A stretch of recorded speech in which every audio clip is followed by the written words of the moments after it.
Shalom, brothers and sisters. So, some beautiful news out of Israel again. And this one I personally find hilarious. Now, you get different groups amongst the Jews. You get the ultra orthodox and religious, you get the normal, and you get the ones that are very secular, and they all have different approaches to their faith or not faith. But there is a group that always irks me. It's those that they seem ultra religious and they wear all the accoutrements and everything, and they are anti Zionism. So they're anti moving back to the land, which is very biblical. It's in the Tanakh, it's everywhere. They have a malfunction and they actually stand with Israel's enemies against the idea of a Jewish homeland. Now, that group has just made news. Now, this is hilarious. Anti-Zionist Haredi group preparing for the third temple. They establish a study program for the third temple in a remarkable development that highlights the complex relationship between religious belief and political ideology within Orthodox Judaism. The Toldos Aharon Hasidic movement has established a specialized study program for Jewish priests, Kohanim, to prepare for temple service, despite the group's well-known anti-Zionist stance. They're anti-Zion and they're anti-a-homeland, but they're preparing for third temple service, which will be based in that land that they're against. Toldos Aharon represents one of the most insular and conservative streams within Haredi Judaism.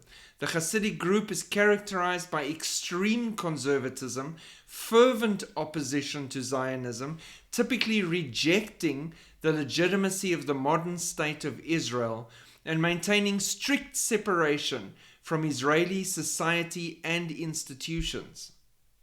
The ideological position makes this recent initiative all the more striking. Under the leadership of the Toldos Aharon rabbi, Rev. David Kohn, himself a Cohen, a priest, the movement launched a Kollel study program exclusively dedicated to learning the intricate laws governing temple service. The Reb's decision stems from his belief that current world events signal the approaching arrival of Moshiach. We clearly see we're at the end of the time of the final stage of redemption, and the third Beit HaMikdash temple will be built soon in our days. He recently declared that in Hebrew they are following in the footsteps of Messiah. So even they who don't have Christ, who don't know the full story or accept the truth, even they are seeing the events in the world, screaming that this is the time of redemption. It is the end of times. It is that final stretch. It is in our lifetimes. His reasoning reflects a practical theological concern. What will the Mashiach think when he appears to redeem Am Yisrael, the nation of Israel, and he won't have a team of Kohanim ready for service in the Beit HaMikdash? So he won't have a team of priests ready to serve in the temple. Well, there's a couple of things they don't understand, having not accepted the Brit Chadashah, the New Testament, and Yeshua HaMashiach, Jesus the Messiah, which will give them more illumination on what they should be prepared for when he comes back, which is to say, blessed is he who comes in the name of the Lord. They shouldn't really be stressed about priests and service, but anyway. The initiative presents a fascinating paradox within Orthodox Jewish thought. While Toldos Aharon categorically rejects Zionism and the current state of Israel, they are actively preparing for the rebuilding of the temple in Washington? London? No, Jerusalem, the place they reject, the very city that is the capital of Israel. Modern science has provided remarkable validation for the preservation of the priestly lineage.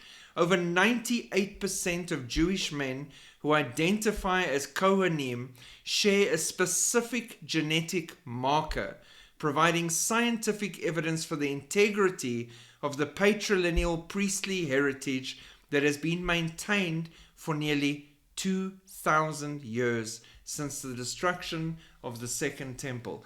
There it is again. 2,000 years. In 2,000 years, they're now making the flour. In 2,000 years, they now have the dye again. In 2,000 years, they've re-established the Sanhedrin. In 2,000 years, they prepared a priestly school. In 2,000 years, they know who the priests are due to genetic markers. 2 days. 2,000 years. From the time that he came the first time till the time he's coming back the second time. Time's up. Time is up. You don't want to hear it from me? Fine, go hear it from the non-believing Jews. Even they'll tell you, time's up. Time is up. New Agers will tell you time's up for all their twisted reasons. The enemy will tell you time's up. Time is up. You know what else is up? The bride of Christ very shortly. Keep looking up. We fly soon.